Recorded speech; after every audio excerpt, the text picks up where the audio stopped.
Ray-Ban Meta Smart Glasses help you make the most out of every moment. Hey Meta, text Naeem. Got us a table. This spot looks legit. Hey Meta, look and translate this for me. It says traditional lime soup with chicken. Hey Meta, take a photo. Ray-Ban Meta Smart Glasses.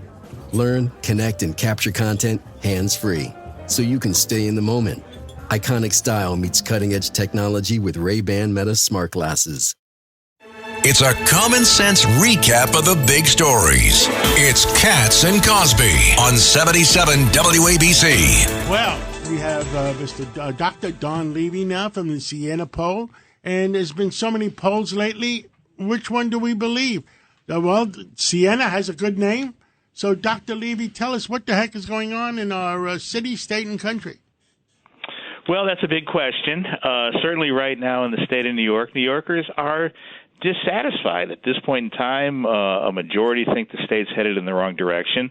And quite specifically, when we're looking at our governor, although only by a little bit, Governor Hochul has the lowest favorability and the lowest job performance rating that she's had in the entire time that she's been the governor of New York. That's despite the fact that in the 11th hour, when she put a halt to congestion pricing, that is something that New Yorkers across every party support. They also support the social media bill that she pushed through at the end. But overall, New Yorkers simply don't feel as though the governor is making the quality of their life through her leadership and through this most recently finished legislative session better. New Yorkers are calling for more action out of their government. Dr. Levy, what about also economy, crime, the migrant crisis? Because you guys cover all this, too. Well, we track each one of those virtually every month. The migrant crisis continues to be an overwhelming problem in the eyes of New Yorkers. Over 80% continue to say that that's a serious problem facing New York. Crime continues despite, some crime statistics that indicate that some aspects of crime have lessened. Still, the perception on the part of New Yorkers is that crime is worsening overall across the state and in their neighborhood. And when you talk about the economy, boy, that's someplace that New Yorkers really are upset. They're upset about inflation, upset about the prices at the pump, at the grocery store. And virtually 80% say that the economy in general is no better than only fair or poor. Major issue, not only here in New York, but that's one that really is weighing on Americans across the entire nation. I guess it comes down to the quality of life. And, no matter what they say about, the arrests are down. Well, that's because a lot of the police department and a lot of the NYPD is not doing arresting. And we talked to Chief Shell the other day, and we talked to Deputy Mayor in charge of the police department, Banks, and about these bicycles going back and forth, going down the wrong way, going through red lights.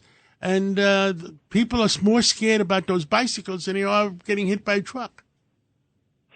Well, certainly New Yorkers, and whether it's across the state or in the city, tell us that they're concerned about what's going to happen to them when they leave their home. It may or may not be borne out by statistics, but a majority of New Yorkers tell us, for example, that when one of their family members, a loved one, is out at a public event, they worry about them. So there's that feeling across the city that you have to look over your shoulder. I think the bicycle one is something that you point out, but there is this sense that you've got to look over your shoulders, and you just don't simply know when it's going to hit you. Have you done any national polls lately, Doctor? Because a lot of people are confused a little bit about what's going on with the Fox poll versus the other polls that were out. Well, I think if you look at the national polling, most especially at the battleground races, we've seen Biden pick up a couple of points of late and is approaching a break-even point. But let me try to break it down for you a little bit.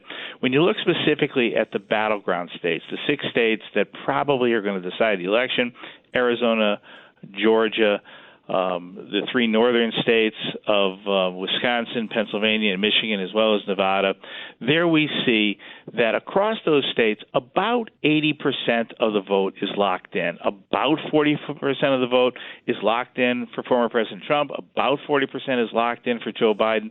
So you're left with about 20% of residents of those states who are going to make the difference. At present, the overall result that Trump is up by a point or two in the three northern states, close in Pennsylvania, but the three more southern states, we see Trump with a decided advantage. Now, of that 20% who are going to decide the race, they're a fascinating group.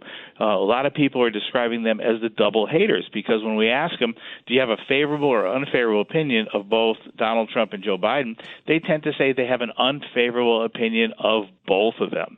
So they're going to make their decision on issues like the economy, issues like immigration, issues like abortion.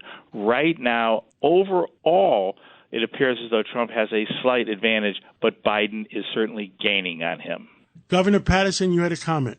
I was wondering, Dr. Levy, and you pretty much answered my question, but maybe we'll go a little further with it, that with all of what Americans are so down about, and you talked about New Yorkers and how upset they are about the economy and that kind of thing, I'm surprised that here we are approaching the beginning of July and that the polling is that close.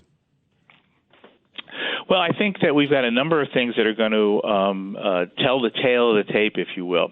Certainly, there's any number of different factoids that we can look at. In those battleground states, interesting that the candidate running for United States Senate on the Democratic ticket tends to be leading the Republican senatorial candidate in every one of those. Those would point you towards the possibility that Biden's going to pick up some ground in those states. The debate that's coming up here in a week is really going to be crucial. In New York, 2/3 of people told us they're planning on watching the debate. Even if you don't watch the debate, you're going to listen to commentary, you're going to read about it. And some of the issues that are being made on both sides, whether the candidates have the right temperament, whether they have the physical and mental acuity in order to be president, Americans are going to make a little bit more of a decision coming out of that debate, especially this all-important group, these double haters.